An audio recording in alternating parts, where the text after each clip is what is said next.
Hello guys! Good morning, sabi pa ni Liam. Good afternoon, good evening. Yan. Welcome sa ating YouTube channel, Tita Lourdes Vlog. Kita nyo mga guys, oh. Yan ang tinatawag na overload. Overload yan, oh. Hulaan nyo kung ano yung nasa ilalim. Overload. Overload tayo ngayon. 5 pieces. Overload. Oh. Oh, repolyo lang. Ulam na. Kaldo na. Paldo. Paldo sa repolyo. Ayan guys ha. Yan po ang ating content for today. Po, parang awa nyo naman eh. Subscribe nyo naman ako. Subscribe. Tita Lourdes. Tita Lourdes Vlog.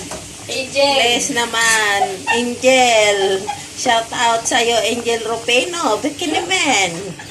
Hindi mo sinasubscribe ang tita mo eh. Ayan, oh, overload yan ha. Overload. Overload. Grabe talaga. Hulaan nyo. Sino kayo makahula nito? May premium sa akin. Gcash. Oh. Hulaan nyo yan ha. Kung sinong makahula, may may Gcash. 500. Oh. Hulaan nyo kung anong luto yan. Ay, madali yatang hulaan to. Patay tayo dyan. Madaling hulaan to. Patay tayo dyan. Madaling alam na des. Kung ano yan. Sige, hulaan nyo nga kung ano ito. Hala ka, nag-overload na nga. Pati sabaw, overload.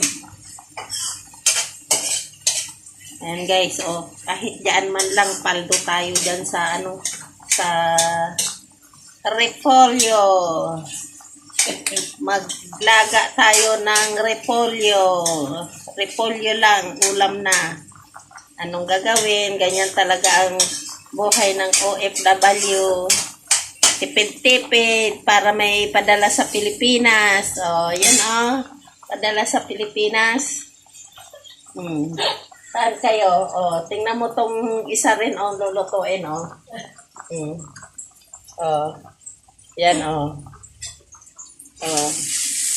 Ayan na guys ah.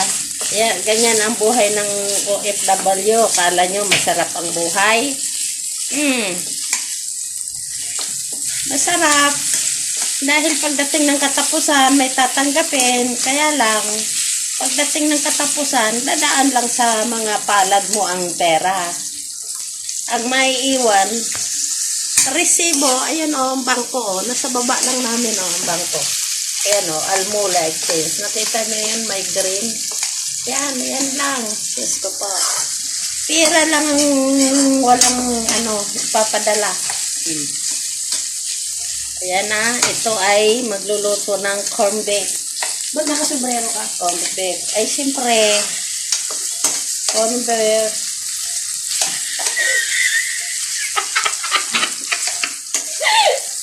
Nagsusombrero ang inyong lingkod kasi ayaw pong maamoy ang magkaroon ng amoy yung aking buhok. Kasi mamaya, na lang, yung hatbat-hatbat, di ba? Bukas na ligo. Tomorrow ligo, buti pa to, Pwede niya. Yan, Paldo rin yan. Paldo to, paldo, ang taba, Tingnan nyo, paldo yan, paldo. Paldo yan mga guys. Yan tayo paldo din tayo. Ayan Paldo sa repolyo. Shout out everyone. Shout out sa inyong lahat. Sabaw na, ulam na. Sabaw lang. Mayroon na tayong pang-ayuda sa mga kalapit na kwarto. Yan na sa mga ampon. Ay, ambot. Ginoo. Ano nang nangyayari sa inyo? Hindi kayo humihigop ng sabaw. Kaya ayan, damihan natin ng sabaw para higop ng sabaw ang mga kapitbahay. Ay nako. Masarap yan guys. Yan. Sasabihin ko na sa inyo, nilagang baka po yan. Baka yung nasa ilalim. Ayan. Nilagay na natin ang repolyo. Dinamihan natin ng sabaw para naman ang ating mga ka-OFW dito natin ay mabigyan. Nako po, masarap na.